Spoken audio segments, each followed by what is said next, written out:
નમસ્કાર, BN news ગુજરાતીમાં આપનું હાર્દિક સ્વાગત છે। બીએન ન્યૂઝ ગુજરાતીની ટીમ પાદરા તાલુકાનું છેવાડાનું ગામ, અતિશય પૂરગ્રસ્ત ગામ કે જે ગામમાં સૌથી વધુ નુકસાન થયું છે, સૌથી વધુ પાણી ભરાયા હતા અને જે ગામ મુશ્કેલીમાં મુકાયું હતું એવું પાદરા તાલુકાનું ગામ એટલે કે સાદડ ગામ।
આપણી ટીમ અત્યારે સાદડ ગામે છે અને સાદડ ગામના ખેડૂતોને માથે હાથ દેવાનો વારો આવ્યો છે। જગતનો તાત એટલે કે ખેડૂત, પરંતુ જગતનો તાત અત્યારે માથે હાથ દઈ પોતાના ખેતરમાં બેઠો છે। દર્શક મિત્રો, ખેડૂતને અતિ ભારે વરસાદના કારણે અતિ ભારે નુકસાન સર્જાયું છે। એક વીઘામાં 25,000થી લઈ 50,000 રૂપિયા સુધીની રકમનું રોકાણ કરી એ ખેડૂતે ત્યાં વાવેતર કર્યું હોય અને હું આપને દ્રશ્યો બતાવીશ કે આપ જે પ્રકારે આ કપાસ જોઈ રહ્યા છો, આ તૈયાર કપાસ હતો। દર્શક મિત્રો, આ કપાસમાં મારી જાણવા મુજબ કહી શકાય કે આ કપાસ તૈયાર થઈ ચૂક્યો હતો। આ કહી શકાય કે તેને હવે કહી શકાય કે એ કપાસ તૈયાર મુદ્રામાં થઈ ગયો હતો, પરંતુ હવે એ પાણીના કારણે અતિશય નાશ પામી ચૂક્યો છે। દર્શક મિત્રો, આપ જોઈ રહ્યા છો આખા ખેતરો અહીંયા આગળ નાશ થઈ ચૂક્યા છે। આ કપાસની હાઇટ જેટલી છે એની ઉપર પણ અહીંયા આગળ પાણી ભરાયું હતું। આપણી સાથે ગામના ઘણા બધા ખેડૂતો છે। કાકા, આપનું શું નામ છે? કેવી પરિસ્થિતિ સર્જાઈ? કેટલું પાણી ખેતરોમાં હતું? સ્ટોર હતું, સ્થિર પાણી હતું કે પછી વહેણવાળું હતું? અને કેટલું ગંભીર નુકસાન ખેતીને આ સાદડ ગામ તેમજ આજુબાજુમાં થયું છે? મારું નામ પઢિયાર વિજયસિંહ ઉદેસી અને હું ગામ સાદડનો વતની છું। અને આજે ઊભા કપાસમાં અત્યારે લાઈવ બતાવી રહ્યા છે અમે કે અમારા ખેતરમાં લગભગ 5 થી 6 ફૂટના પાણી ફરી વળ્યા હતા અને કપાસ સંપૂર્ણપણે નાશ પામ્યો છે। લગભગ એવા તો ઘણા ખેડૂતો છે કે જે ગામ સાદડમાં આજે લગભગ 700 વીઘા જમીનનું ધોવાણ થયેલું જ છે આ રીતનું। એટલે લગભગ ના માને તો 3 થી 4 કરોડનું નુકસાન લગભગ છે આમ આપના ગામના આજુબાજુના તમામ ખેડૂતોને? હા, તમામ ખેડૂતોને। કેટલા વીઘા જમીન જે છે આજુબાજુના તમામ ખેડૂતોની હશે અને કેટલા વીઘા જમીનને આશરે નુકસાન થયું છે? આશરે લગભગ 600 થી 700 વીઘા જમીનનું આ રીતનું પૂરગ્રસ્ત થઈ ગયેલા છે અને એમાં લગભગ 3 થી 4 કરોડનું નુકસાન દેખાઈ રહ્યું છે।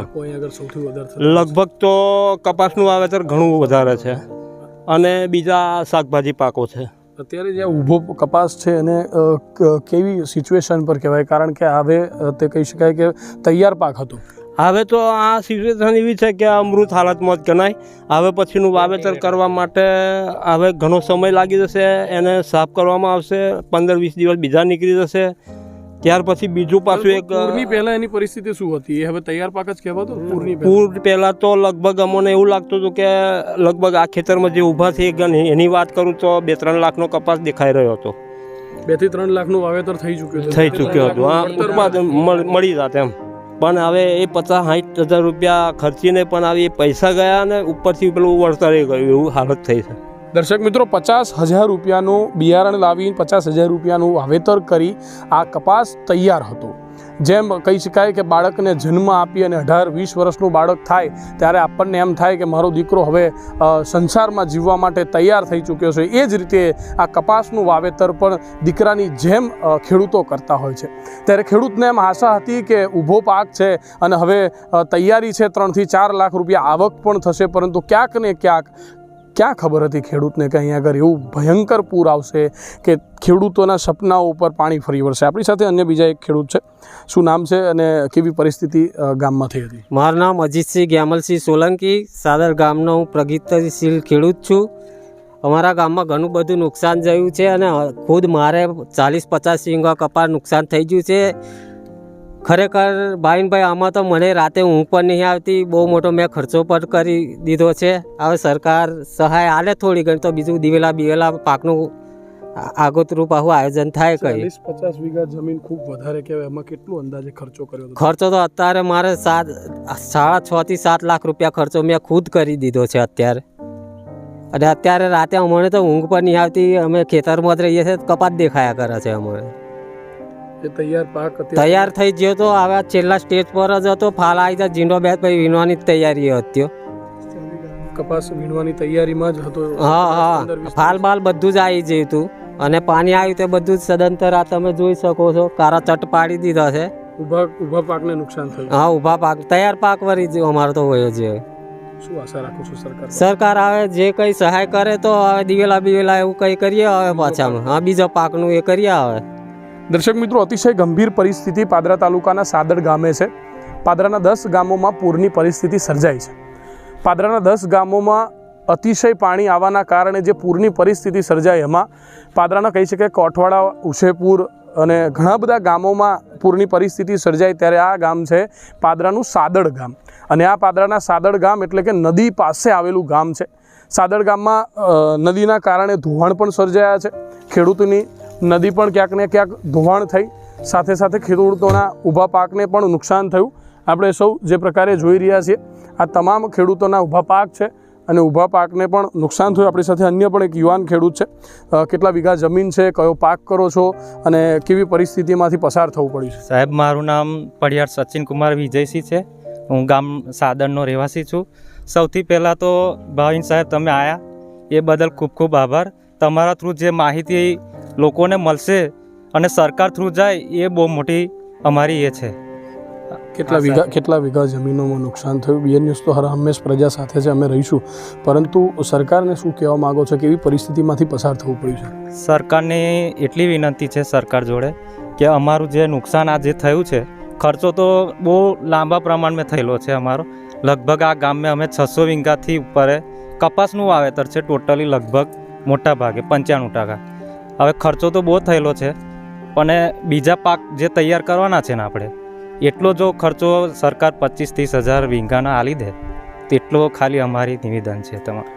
અને ગામમાં શું પરિસ્થિતિ થઈ હતી? કેટલા ખેડૂતોના પાક ડૂબી ગયા હતા અને ખેતરોની એકચ્યુઅલ સિચ્યુએશન પૂરમાં શું થઈ હતી? એકચ્યુઅલ સિચ્યુએશનમાં તો એવું કહેવા માગીએ છે કે ટોટલી આ ટાઈપનું છે, ટોટલી ખેડૂતો આ ખેતરો, અને લગભગ 80% તો આ ટાઈપની જ જમીન છે. એટલે 5 ફૂટ જેટલા પાણી ભરાય. હા હા. દર્શક મિત્રો, સાદડ ગામના ખેડૂતોના જે પણ ખેતરો છે તેમાં 5 ફૂટ જેટલા પાણી ભરાઈ ગયા હતા. ક્યાંક વહેણ હતા, ક્યાં પાણી સ્ટોર થયા હતા. એ પ્રકારની પરિસ્થિતિઓ જે છે પાદરાના સાદડ ગામમાં થઈ હતી. કદાચ આપ મારી પાછળના તમામ વિઝ્યુઅલ્સ જોઈ શકો છો. તેમાં પાણી ભરાવાના કારણે આ સંપૂર્ણ કપાસ અહીંયા આગળ નાશ પામી ચૂક્યો છે. અને એક બીજા પણ ખેડૂત છે, આપણે તેઓ સાથે પણ વાત કરીશું. શું માનો છો? ગામમાં 600 વીઘા જમીન છે, અત્યંત ભારે નુકસાન થયું છે. છેવાડાનું ગામ છે સાદળ. આપનો આક્રોશ છે કે પાદરામાં મારા ગામ છે કે નહીં, આવી વાતો જે છે, આશા છે સરકાર પાસે વહેલી તકે મદદ કરે, સર્વે કરે. પાદરા તાલુકામાં તો અમે ગમે તે જઈએ તો કે અમે કહીએ કે અમારું ગામ સાદળ, તો એ પૂછે બધા કે કઈ આવ્યું એ સાદળ, એ જ નહીં એમ મેપમાં પણ નથી બોલતું કે સાદળ ગામ કઈ આવ્યું એવું. હવે આટલો મોટો કપાસ અમે નાના છોકરાની જેમ ઉછેરે તો પણ હવે અત્યારે શું કરવાનું? સરકાર 1 લાખ રૂપિયા વીંગે આલે ને તો એ અમારે ઓછા પડે એવો માહોલ છે અત્યારે. કારણ કે સપનામાં બી એવું લાગે કે હવે અમારી સિઝન ચાલુ થવાની છે, કારણ કે 1-2 મહિનાનું જ હવે અંતર હતું અને ખૂબ પુષ્કળ મહેનત હતી અમારી. ટાઈમે જે પણ કપાસને જો મતલબ નાના છોકરાને જેમ એ કંઈ બીમાર થાય તો આપણે કેવા ફટાક દઈને આપણે જતા રહીએ, એવી રીતે મતલબ આ પાના છે ને એને થોડો પણ કોકળવાટ આવી જાય ને, થોડો પણ, તો અમે હચમચી જઈએ કે આ તો રોગ આવી ગયો છે, તો અમે તરત જ એનું કોઈ બી પ્રકારનું નિવારણ કરી દઈએ એનું અમે. હા, ખાતરની જરૂર હોય તો ખાતર, દવાની જરૂર હોય તો દવા, કોઈ બી મતલબ તરત જ કરી દઈએ અમે. અને અત્યારે આ પ્રકારની હાલત જોઈએ તો અમારા મનમાં કેવું થાય એ વિચારો તમે. કે સરકારને એટલો જ અમારી નિવેદન છે કે મતલબ બીજા પાક માટે થોડું ઘણું વળતર આપો. 25-30 હજાર તો મિનિમમ છે, કારણ કે આમાં તો લાખોનું 1 વીંગાનું એટલું નુકસાન છે, લાખો રૂપિયાનું અમારું. અને જે પાકને આપણે મળશે, આપણને વળતર જે સિઝન મળશે એ તો જય જ છે, પણ ખર્ચો અમે જે કર્યો એ બી જયો. એટલે મળતર તો સંપૂર્ણ ગયું. હા, જે દિવાળીમાં આપણે જે આશા કરી હતી ને કે આટલા પૈસા આવશે કપાસમાં, કારણ કે અમારું લગભગ 1 વીંગાનું એવરેજ જોઈએ ને તો 10 ક્વિન્ટલ તો કપાસ અમે મિનિમમ પકવી લઈએ છીએ. હવે અત્યારે એ તો જયો, 10 ક્વિન્ટલ કપાના પૈસા તો જયા વીંગાના. નફા સાથે લાખો રૂપિયાનું નુકસાન. હા, નફા સાથે લાખો રૂપિયાનું નુકસાન છે. દર્શક મિત્રો, આપણે ગણતરીઓ કરતા હોય છે ફક્ત વાવેતરની, પરંતુ ખેડૂતોના નફાની વાત કરવામાં આવે, કારણ કે ખેડૂતોને નફો વાર્ષિક થાય. ખેડૂતોને એવી આશાઓ હતી કે દિવાળી નજીક છે, 2 મહિના પછી હવે દિવાળીનો સમય આવશે અને દિવાળી પર આ કપાસ માર્કેટમાં વેચાશે અને દિવાળી પર ખેડૂતોના છોકરાઓ ખુશ થશે. અને કહી શકાય કે એવી આશા હતી કે હવે 2 મહિના બાદ તો પૈસા આવશે, કારણ કે કહી શકાય અત્યંત મજૂરી ખેડૂતો આ ખેતરોમાં કરતા હોય છે. રાત દિવસ ન તડકો લાગે છે, ન ઠંડી લાગે છે. આપણે જ્યારે કહી શકાય કે આ વરસાદની ઋતુમાં લાઇટ જાય તો પંખો કે એસી બંધ હોય તો આખી રાત ઊંઘ ન આવે, જાગવું પડે. ત્યારે આ એ ખેડૂતો છે કે વગર પંખે વગર એસી આ જ ખેતરોમાં સૂતા હોય છે અને એ ખેતરોમાં પોતાનો પાક સાચવવા માટે, અને આ એ જ પાક છે કે જે આપણા ઘર સુધી પહોંચતું હોય છે. આપણે જે તેલનો ઉપયોગ કરતા હોય, આપણે જે કપડાં પહેરીએ છીએ પ્યોર કોટન કરતા હોઈએ છીએ, એ કોટન આપનાર ખેડૂત છે, એ કપાસિયા તેલ આપનાર ખેડૂતો છે. કહી શકાય કે કપાસિયા તેલના 2800 થાય ત્યારે આપણને ધબકારા વધી જાય કે 2800 ને 2900 થઈ ગયા, 2200 1800 થઈ ગયા, પરંતુ આ ખેડૂતોના ઊભા પાકને નુકસાન થયું છે. ખેડૂતોને હવે 28 રૂપિયા પણ નથી મળવાના, એને કોદારા વડે કાઢી નાખવા પડશે, ખોદી નાખવા પડશે. અને જ્યારે આપણું દીકરો હોય અને કે આપણું પરિવારજન હોય ને જ્યારે આવું કંઈક થાય ત્યારે જે પરિસ્થિતિ આપણને થાય, જેમ આ ભાઈએ કહ્યું એમ કે આ પાંદડા અમે જોતા હતા અને આ પાંદડા જોઈને અત્યારે શું કહો છો, કેવી લાગણી આજે પોતાના જ ખેતરોમાં? અરે સાહેબ, ઊંઘ નહીં આવતી, અમે ઉઠીએ તો આ કારું ચટત દેખાયા કરે છે.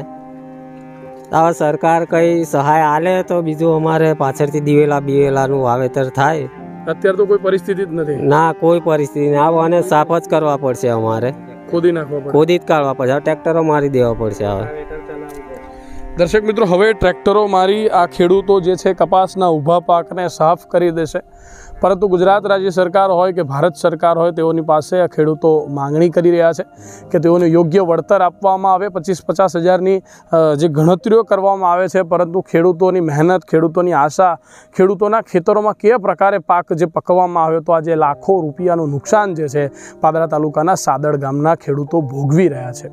સવારથી નીકળીને પોતાના ખેતરોમાં આ કાળા પાંદડા જોઈ ખેડૂતોનું દિલ રડી રહ્યું છે. ત્યારે ગુજરાત સરકારને BN ન્યૂઝ ગુજરાતી પણ અપીલ કરે છે કે આ પાદરા તાલુકાના 10 ગામોમાં વહેલી તકે સર્વે કરવામાં આવે. સાદળ ગામમાં વધુ નુકસાન છે ત્યારે સાદળ ગામમાં પણ વહેલી તકે સર્વે કરી યોગ્યમાં યોગ્ય વધુમાં વધુ વળતર જે છે એ ખેડૂતોને પહોંચાડવામાં આવે. BN news Gujarati camera person Prithvi Rajput સાથે ભાવિન પાટણવાડિયા, વડોદરા, પાદરા.